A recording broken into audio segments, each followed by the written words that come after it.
জোড়া ধাক্কায় এবার জাতীয় দলের দরজা ভেঙেই ফেললেন সরফরাজ খান। দীর্ঘ প্রতীক্ষার পর অবশেষে রঞ্জির এই রান মেশিন জায়গা করে নিলেন ভারতীয় জাতীয় দলে।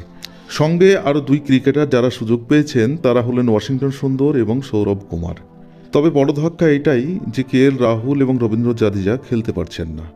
ইংল্যান্ডের সঙ্গে 5 ম্যাচের টেস্ট সিরিজের প্রথম ম্যাচে KL রাহুল এবং জাদেজা দারুণ খেলেছিলেন, কিন্তু দুঃখের বিষয় এবার সেকেন্ড ম্যাচের জন্য তারা খেলতে পারছেন না। হায়দ্রাবাদে প্রথম ম্যাচে হার দিয়ে যাত্রা শুরু করে টিম ইন্ডিয়া, তাতে সমালোচনার ঝড় ওঠে। এমতো অবস্থায় দ্বিতীয় টেস্ট হবে 2 থেকে 6 ফেব্রুয়ারি বিশাখাপট্টনমে। তার আগেই KL রাহুল এবং রবীন্দ্র জাদেজা না খেলতে পারা অনেক ভাবিয়ে তুলেছে BCCIকে। আর ওই জোড়া ধাক্কার দরজা ভেঙেই ফেলল এবার সরফরাজ খান।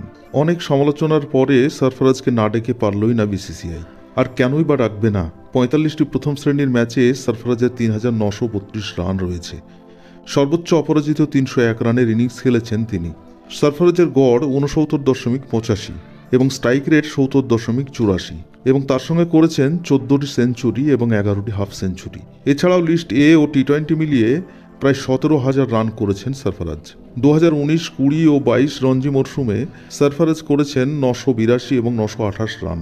সরফরাজের সঙ্গে আরও যে দুজনকে ডাকা হয়েছে তাদের মধ্যে অন্যতম হলেন উত্তরপ্রদেশের বোলিং অলরাউন্ডার সৌরভ কুমার, যিনি 68টি প্রথম শ্রেণীর ম্যাচ খেলে 290টি উইকেট পেয়েছেন। 15 বার পেয়েছেন 4টি করে উইকেট এবং 22 বার নিয়েছেন 5টি উইকেট।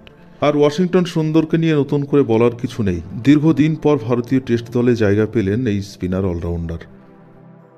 কিন্তু মজার বিষয় হচ্ছে, নতুনভাবে 3 জন ভারতীয় দলে জায়গা করে নেওয়াতে সমালোচনার ঝড় কিন্তু থেমে নেই।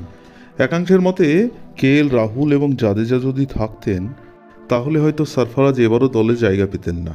কারণ যাদের কারণে বেশি সমালোচনায় পড়েছিল টিম ইন্ডিয়া তারা এখনও বহাল তবিয়তে রয়েছে। এরা একের পর এক খারাপ পারফরমেন্স করলেও দলে রয়ে গেছেন। আর ওজন্যই BCCIয়ের সিদ্ধান্তে অনেকে বিরোধিতা করে আসছে। আসুন এক ঝলক দেখে নেই ইংল্যান্ডের বিরুদ্ধে দ্বিতীয় টেস্টে ভারতের নতুন দল। রোহিত শর্মা অধিনায়ক, জসপ্রীত বুমরা সহ অধিনায়ক, শুভমন গিল, যশস্বী জয়সওয়াল, শ্রেয়স আয়ার, শ্রীকর ভরত উইকেট কিপার, ধ্রুব জুড়েল উইকেট কিপার, রবিচন্দ্রন অশ্বিন, অক্ষর প্যাটেল, কুলদীপ যাদব, মোহাম্মদ সিরাজ, মুকেশ কুমার, আবেশ খান, রজত পাতিদার, সরফরোজ খান, সৌরভ কুমার এবং ওয়াশিংটন সুন্দর। এখন সেটাই দেখার আগামী দ্বিতীয় টেস্টে সরফরাজ খানেরা ভারতের মুখ উজ্জ্বল করতে পারে কিনা।